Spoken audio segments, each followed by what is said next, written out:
It took exactly 14 seconds for the Senate chamber to still itself completely. 14 seconds during which the clock seemed to stretch, measuring each heartbeat with merciless precision.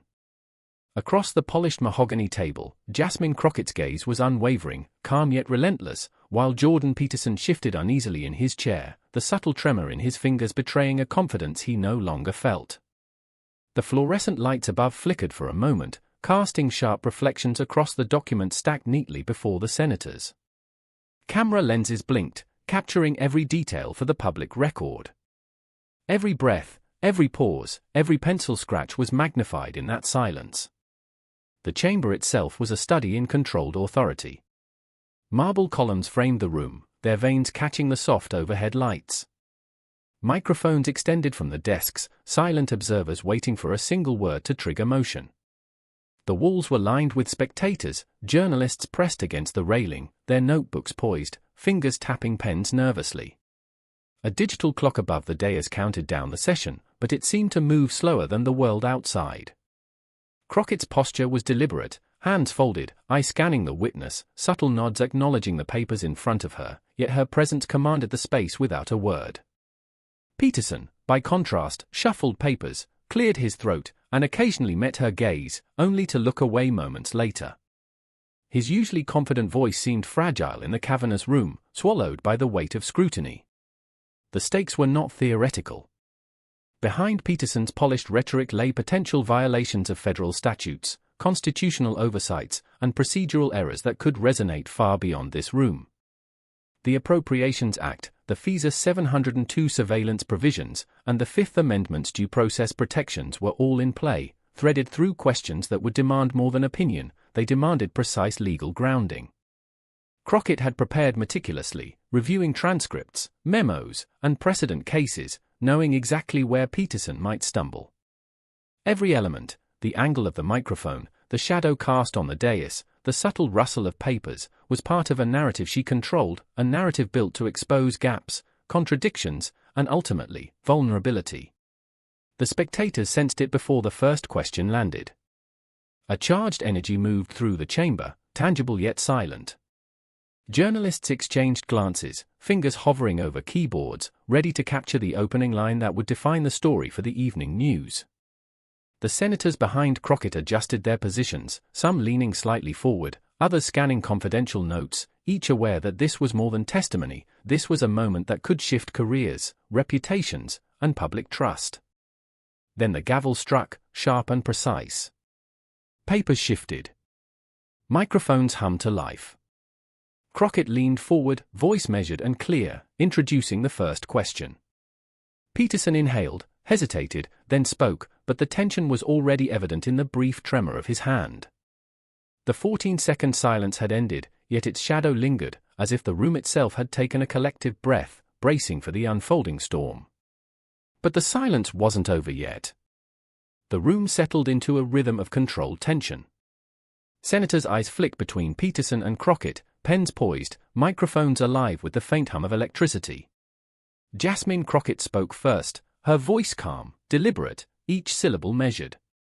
Dr. Peterson, can you confirm whether the internal memo dated March 12 accurately reflects the distribution of federal appropriations for educational grants? The question seemed simple, yet it carried the weight of precedent, budget oversight, and procedural expectation.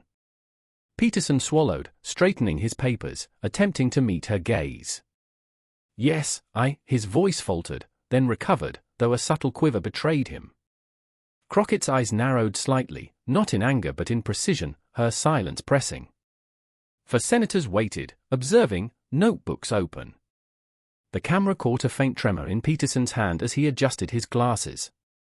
In the quiet, the only sounds were the subtle shifting of chairs and the scratching of pens.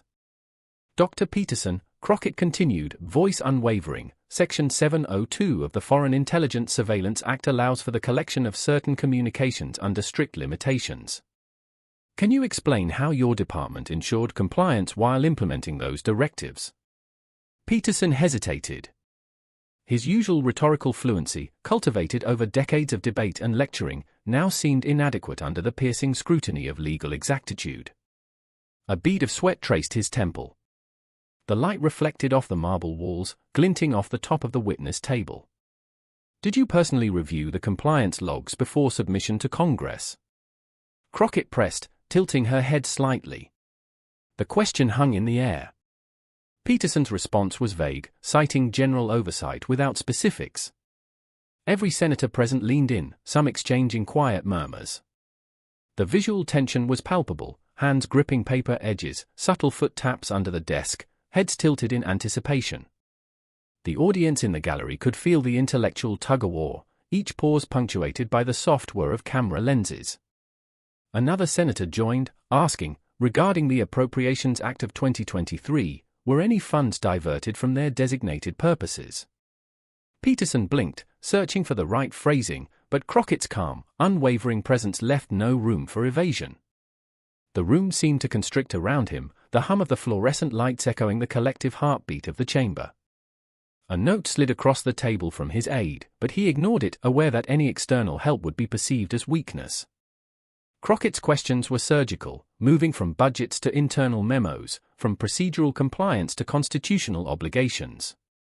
Every pause in speech magnified the stakes, and Peterson's body language betrayed the strain, shoulders stiff, jaw tight, fingers tapping the table in a nervous rhythm. The senator's scrutiny intensified, eye scanned every micro-expression, every twitch of muscle, every falter in voice. At one point, Crockett leaned slightly forward, softening her tone but sharpening her point. Dr. Peterson, under the Fifth Amendment's Due Process Clause, how do you justify the procedures your office used in these approvals? Were any steps skipped or altered? The camera caught the instant hesitation, the faint shift of weight in Peterson's chair, the internal calculation of consequences. He attempted an answer, but the words lacked certainty, revealing cracks that had been invisible from a distance. The rhythm of questioning continued, each inquiry building, layering pressure like tectonic plates before an earthquake. Every answer, or lack thereof, was a small fissure in Peterson's composure, a hint of structural instability under the weight of constitutional scrutiny. The room, though quiet, seemed alive with anticipation. Every whisper of paper, every shift of a pen, every reflective glint of light felt amplified, as if the chamber itself was watching. By the end of the session's first hour, it was clear that Peterson was struggling. His answers were increasingly evasive, and the senator's calm precision made every misstep glaring. Crockett's gaze never wavered, her presence a constant, steady counterpoint to the unraveling narrative before her. The momentary calm before the storm had passed, but the collapse had only begun. As the session progressed, the tension in the chamber grew almost tangible. Crockett shifted her strategy subtly, moving from general compliance questions into the hidden layers of internal communication. She held a set of internal memos in her hand, each marked with digital timestamps, official letterheads, and marginal annotations that suggested discrepancies. Dr. Peterson, she began, her tone unwavering, Memo 47B indicates a reallocation of funds under the pretext of emergency educational initiatives. Can you explain why these actions were not reported to the Appropriations Committee in accordance with Section 101 of the Appropriations Act of 2023? Peterson's eyes flickered across the documents, then back to her. He inhaled sharply. I believe the documentation was submitted, he said, his voice less confident than before. His hands fumbled with the pages, shuffling them as if the motion could conceal the growing scrutiny. Every camera lens caught the subtle twitch in his jaw, the rapid adjustment of his tie, the reflection of overhead lights in his eyes that betrayed unease. A senator interjected, calm but piercing. Dr. Peterson, under FISA 702, any oversight failure in handling surveillance data could constitute a direct violation of constitutional safeguards. Were all monitoring reports reviewed by your compliance office prior to submission? Peterson hesitated, glancing at a subordinate who sat rigidly beside him, her pen poised in midair. The subtext was clear, he had no immediate answer, and any attempt to improvise risked deepening the exposure. Crockett's voice remained steady, almost serene, yet each word cut precisely. We also have correspondence indicating that certain communications were withheld from congressional review. Under the Due Process Clause of the Fifth Amendment, withholding information that affects civil liberties is a serious infraction. Were you aware of these actions, Dr. Peterson? Peterson shifted in his seat, beads of sweat forming along his forehead. I was not personally aware, he murmured, but the hesitation was unmistakable. He glanced at the documents again, and the camera caught the flicker of panic in his eyes. The senators exchanged subtle nods, each recognizing the gravity of the admission. Microphones hummed as if acknowledging the tension, capturing every nuanced inflection. Crockett unfolded a larger memo, its header marked urgent in bold letters. This internal memo shows that budget adjustments were executed without notifying the appropriate oversight divisions. According to Article 1, Section 9 of the Constitution, and reinforced by appropriations law, transparency and notification are mandatory. Can you clarify why this procedure was circumvented? Peterson fumbled, attempting to explain, his voice wavering. His answers became circular, contradicting earlier statements. The chamber, though silent, carried the weight of every misstep. The senators leaned in, capturing the smallest inconsistencies, a hand tremor, a subtle blink, the shifting of documents like nervous shields.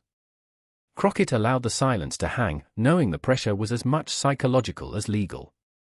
Even the gallery felt the escalation.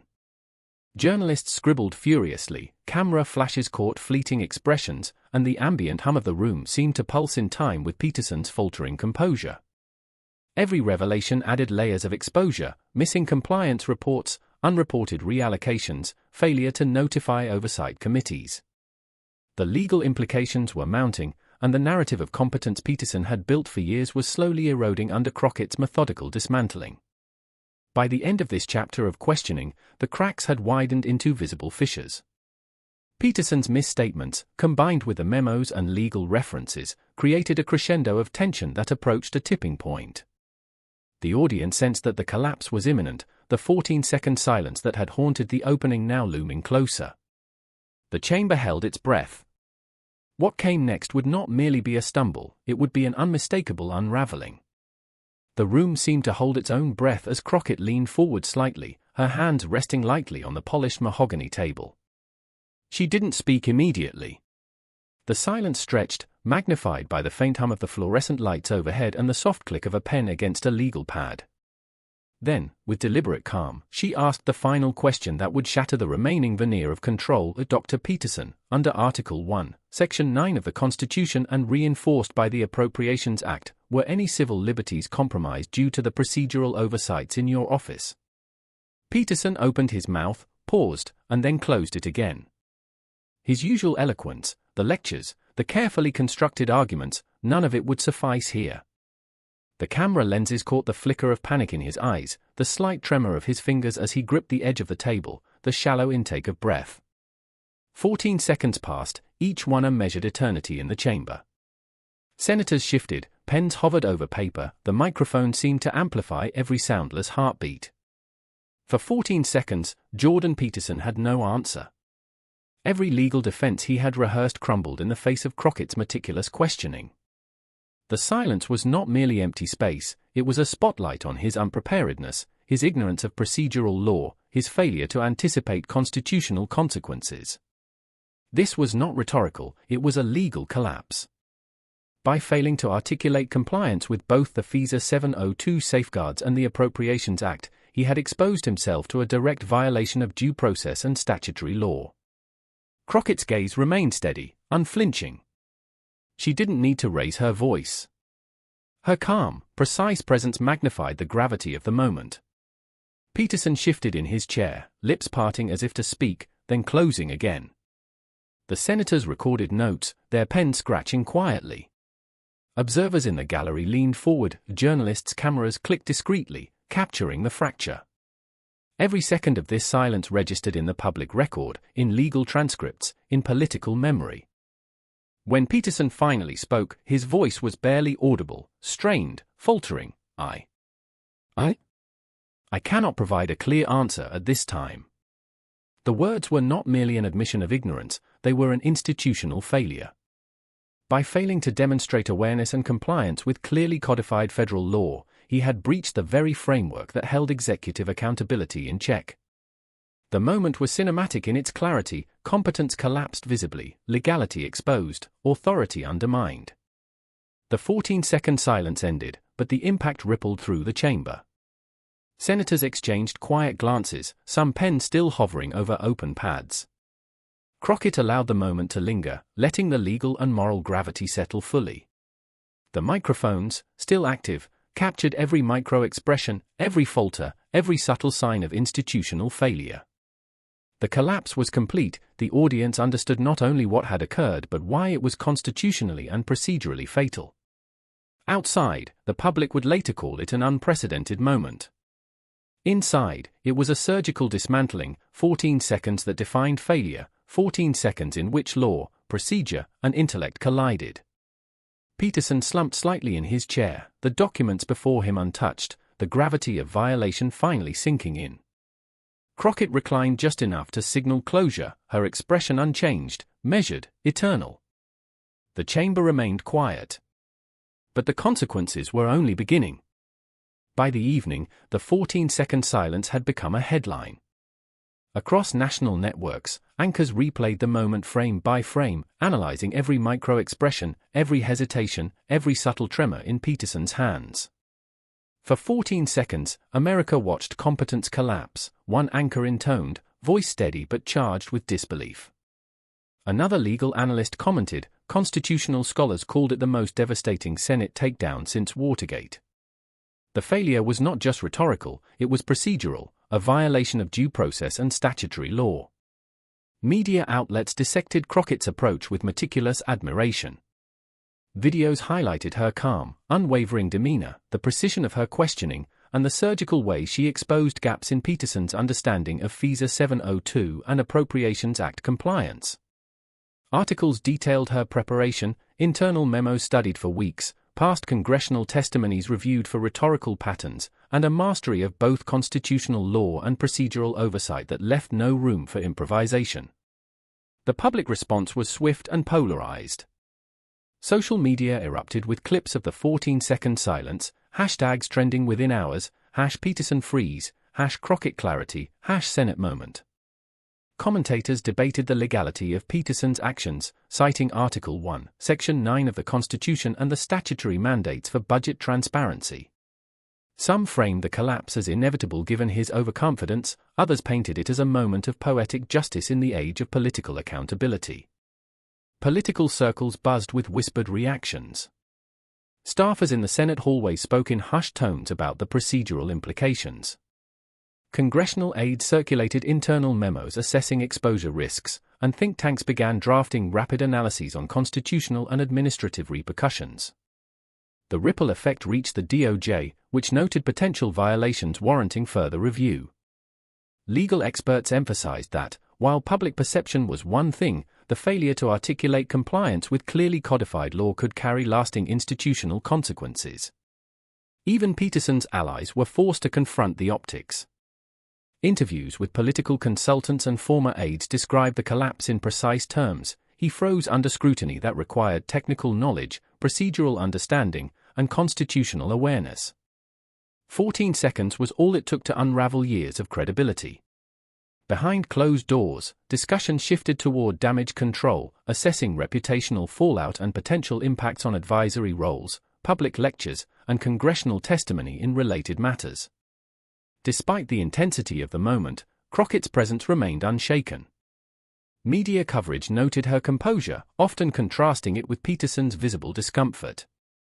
Editorials lauded her mastery of both legal precision and emotional poise, emphasizing the importance of preparation, constitutional literacy, and measured questioning in holding public figures accountable. By the night's end, the 14-second moment had become a touchstone. Public discourse was dominated by analyses of legal failure, the visible breakdown of professional authority, and the procedural consequences that rippled through government institutions. The chamber itself had emptied, but the impact lingered. Paper sat untouched on desks, microphones still hummed faintly, waiting for the next session, while journalists continued to dissect the footage frame by frame. Institutionally, the fallout was only beginning. Internal reviews were ordered. Committees discussed revisions to oversight procedures. Legal scholars debated the thresholds of accountability. And through it all, the 14 seconds of silence remained central, a crystallized moment of collapse and revelation. The chamber lights dimmed slightly, the hum fading, yet the echoes of procedural failure remained. The reckoning was far from over. In the quiet aftermath, the Senate chamber felt simultaneously empty and heavy. The echoes of 14 seconds lingered in the polished marble halls, whispered in the faint rustle of papers and the occasional soft tap of a pen. Jasmine Crockett sat back slightly, her composure intact, yet reflective. She had executed not just a line of questioning, but a demonstration of the fragility of authority when unmoored from law. Across the room, the absence of Peterson's confident presence was palpable. The empty chair beside the mahogany table seemed to carry the weight of silence itself. Observers later described the scene as almost ritualistic in its precision. Every element, the overhead lights casting subtle reflections on documents, the subtle hum of the microphones, the delicate angle of Crockett's posture, contributed to a tableau of accountability realized and negligence exposed. Law and morality had intersected in that 14-second span, crystallizing the consequences of procedural ignorance and constitutional oversight failure. It was a quiet, somber moment in which the machinery of governance and scrutiny revealed its relentless logic. Legal scholars reflected on the ramifications. By failing to answer, Peterson had inadvertently admitted the gaps in compliance with both Visa 702 safeguards and the Appropriations Act's reporting requirements. The moment underscored that constitutional protections, though designed to safeguard citizens, also function as precise instruments of accountability. There were no theatrics, no exaggeration, only the cold, methodical consequences of neglecting statutory and constitutional obligations. Yet, amid the procedural aftermath, there was a human story. Crockett's diligence, calm resolve, and mastery of both legal detail and emotional poise had not merely embarrassed a public figure, it had reminded observers of the ethical and intellectual standards expected of public servants. The spectacle was not about humiliation, it was about responsibility, precision, and the unyielding logic of law.